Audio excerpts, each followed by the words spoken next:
This man escapes from the strictest and most difficult prison in all of America. Immediately after his escape, he sneaks into the home of a woman and her child.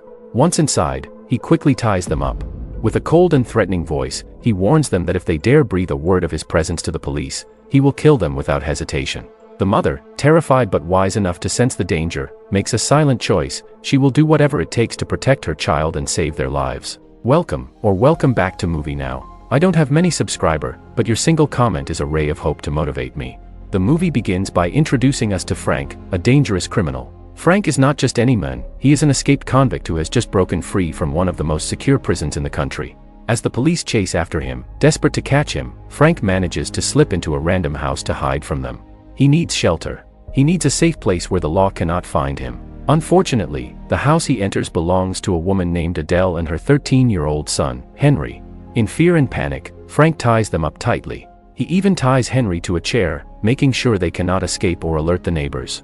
Looking at them with sharp eyes, Frank makes it clear, if they dare speak to the police, if even one word slips out, he will kill them. His warning shakes both mother and son to the core.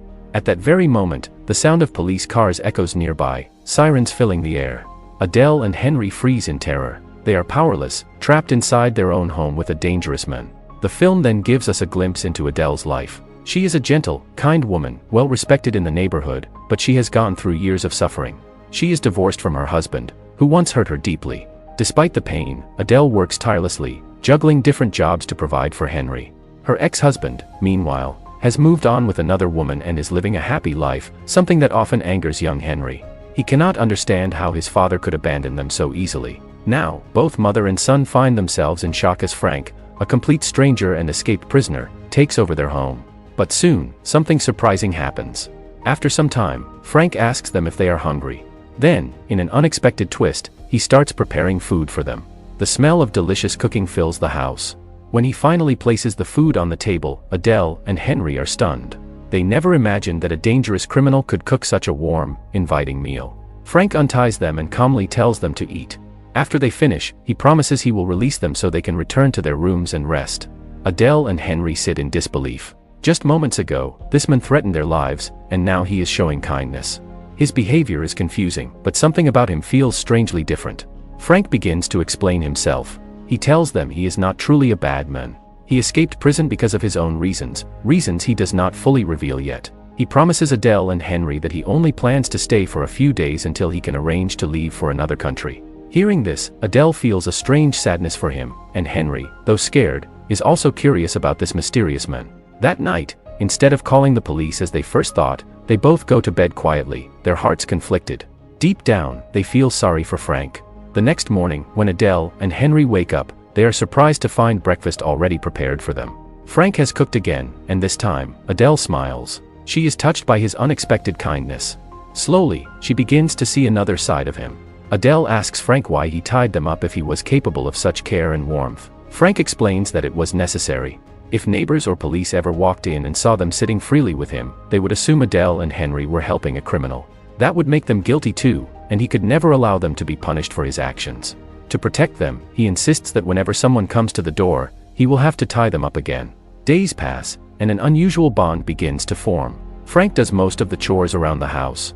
He cleans, does the laundry, chops wood, and even repairs broken equipment like a skilled handyman.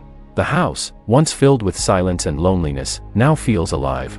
Adele, who has lived without a partner for years, finds herself secretly happy to have someone around who takes care of things. Henry, too, grows curious about Frank, watching him closely and slowly trusting him. Every day, the news spreads that a dangerous criminal has escaped prison. Authorities announce that whoever reveals his location will receive a $10,000 reward. But despite the temptation, no one in the neighborhood has given away Frank's whereabouts. Meanwhile, Adele and Henry keep their doors shut, hiding their unusual guest from the outside world. But neighbors always notice when something feels off. One day, their neighbor Casey drops by. She casually enters the house, suspicious of why Adele and Henry have been so quiet and locked up lately. Adele and Henry panic, quickly hiding Frank so she doesn't see him. Casey confronts Adele, asking why she doesn't go out anymore or socialize like she used to. Adele nervously explains that she has been unwell and promises she will soon get better and join them outside again. She immediately closes the door, her heart racing. As the day goes by like this, Emma and Frank slowly begin to grow closer to one another. At first, it feels strange, but before long, their bond becomes stronger.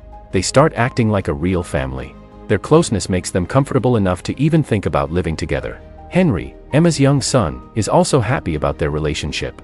He sees how Frank treats him kindly, like a father would, and how Frank makes his mother smile again. Henry explains that this new life makes him happy, and he secretly wishes the police would never find Frank. He dreams that Frank could stay with them forever and continue being part of their family. When Frank hears this, his heart feels heavy. Deep inside, he knows this happiness cannot last. With sadness, he promises Henry and Emma that if the police ever show up, he will escape right away. He swears that he will never bring harm to them. But after days of living together, Emma makes a shocking decision. She tells Frank something he never expected. She wants to sell the house and run away with him to Canada. This surprises Frank, but it also touches him deeply. From the first day Frank arrived at their home, he told them that if he ever had the chance, he would escape to Canada, where no one would search for him and where he could hide from the American police. Hearing this, Emma feels hopeful and determined. Emma tells Frank that she is ready to give up everything, her house, her belongings, even her car, just to be with him. When Henry hears this plan, he is overjoyed. He quickly starts to gather his things, excited at the thought of leaving their old life behind. Together, the family begins to organize their belongings, carefully preparing to leave for Canada the very next day. Without wasting time, Emma heads to the bank. She walks up to the counter and firmly explains that she wants to withdraw all of their savings. The banker, surprised, asks her why she needs so much money at once. Emma, with a trembling voice, explains that she is moving to Canada with her child and that she will be living there from now on. Unfortunately, a nearby police officer overhears her words. His suspicion grows immediately. He knows that a prisoner recently escaped, and the last trace of him was near Emma's neighborhood. The officer secretly follows Emma as she returns to her home. Once she arrives, the officer knocks on her door. Poor Emma, her heart pounding, tries to explain her situation. She nervously lies to him, saying she cannot live in the city anymore because her former husband keeps bothering her and making her life difficult. She insists that she is leaving for Canada only to find peace, nothing more. The officer studies her face, but her words sound believable enough. In the end, he does not suspect her further. Without wasting any more time, he leaves the neighborhood. Meanwhile, Emma and Henry hurry to finish packing. That same day, Henry decides to say goodbye to his biological father for the last time. He visits him at a cafe. With courage, Henry explains that he will never return to this country again, because he and his mother are moving to Canada with Frank. At first, his father is shocked. But after a short pause, he accepts it, although his farewell is cold and empty. He doesn't ask what Henry needs, doesn't give him comfort, and doesn't even offer to call him in the future. He fails to give a proper goodbye to his 9-year-old son. Heartbroken by his father's coldness, Henry returns home. That night, he tells his mother everything that happened. Emma listens carefully and comforts her son, telling him not to feel sad, because from now on, Frank will be there for them. She assures Henry that they will raise him together with love and care. These words lift Henry's spirit. Filled with new hope, he helps prepare their things for the escape the next morning. The next morning, before leaving, Emma and Henry go out to get fuel for their car. But at the same time, their neighbor Cassie suddenly opens Emma's door and steps inside the house. To her surprise, she finds herself face to face with Frank. By now, Frank has cut his hair and shaved his beard, hoping no one would recognize him. But Cassie stares closely. Though his appearance has changed, she has her suspicions. Frank, trying to stay calm, smiles and explains casually that he is family and has been living there since yesterday. Cassie is shocked and confused. She had seen Frank's face on TV, wanted by the police, and now she suspects strongly that it might really be him. As soon as she gets home, her fear and curiosity get the better of her. She immediately calls the police and reports what she has seen. The police act without wasting a single second. They surround Emma's house quickly. Inside, Frank realizes what has happened. Knowing there is no way out, he ties up Emma and Henry and pretends to the police that he has kidnapped them. The officers rush in, furious, and shout at him for such a crime. Poor Frank is captured again, dragged away in front of Emma and Henry, who cry helplessly. Even though Frank is gone, Henry can never forget what Frank did for them. From the very moment Frank is locked back in prison, Henry begins writing him letters. Frank replies to Henry's letters, keeping their bond alive. But he never responds to Emma's letters, not even once. Deep down, Frank doesn't want to ruin her life or keep her waiting for him. The movie then takes us forward, 25 long years into the future. After all this time, Frank is finally released from prison.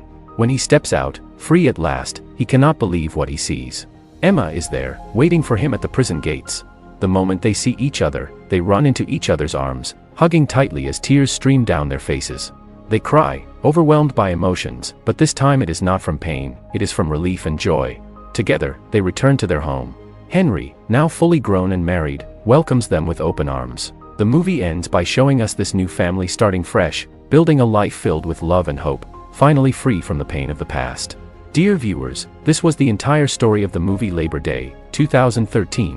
What are your thoughts about this heartbreaking yet touching film? Share your opinions in the comment section below. Until next time, when we return with another amazing movie recap, stay safe and stay tuned.